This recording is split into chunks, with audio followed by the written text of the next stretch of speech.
নমস্কার, বাঙালঘটির রান্নাঘরে আপনাদের স্বাগত জানাই।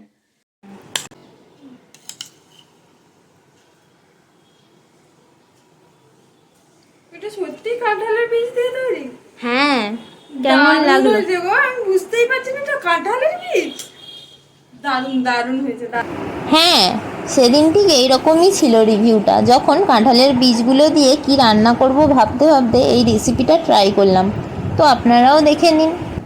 সেই রকম কিছুই না, প্রথমে কয়েকটা কাঁঠালের বীজ নিয়ে ভালো করে ছাড়িয়ে নিতে হবে। বীজগুলি ভালোভাবে ছাড়ানো হয়ে গেলে জল দিয়ে ফুটিয়ে ওটাকে সেদ্ধ করে নিন।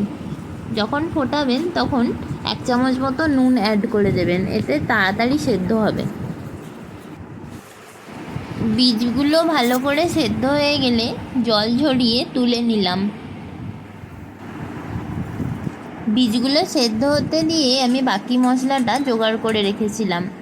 এখানে আমাদের লাগছে একটা মিডিয়াম সাইজের পেঁয়াজ কুচি, আপনার স্বাদ মতো শুকনো লঙ্কা, আর আমি এখানে অল্প কিছু চিংড়ি মাছ নিয়েছি, এতে টেস্টটা খুব ভালো হয়, আর 4-5 কোয়া রসুন। এরপর প্যানের মধ্যে তেল গরম হলে এক এক করে ভেজে তুলে রাখছি শুকনো লঙ্কা, রসুন আর কুচি করে রাখা পেঁয়াজগুলি। আমি এখানে শুকনো লঙ্কাটা ভাজার সময়ই নুন দিয়ে দিয়েছি, তাহলে পরে আর আমাকে কাঁচা নুন অ্যাড করতে হবে না।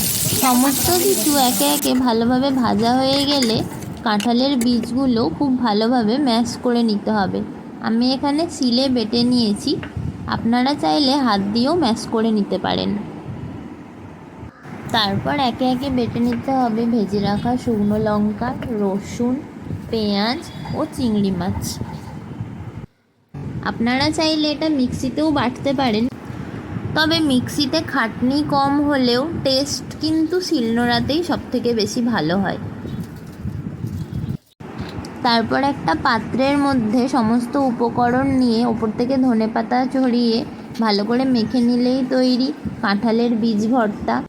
আপনারা বাড়িতে কাঁঠালের বীজের এই রেসিপিটা একবার জাস্ট ট্রাই করুন, আমি কথা দিচ্ছি 1 থালা ভাত নিমেষেই শেষ হয়ে যাবে। যদি আমার এই রেসিপিটি আপনাদের ভালো লেগে থাকে তাহলে একটা লাইক আর কমেন্ট করে আমাকে অবশ্যই জানাবেন।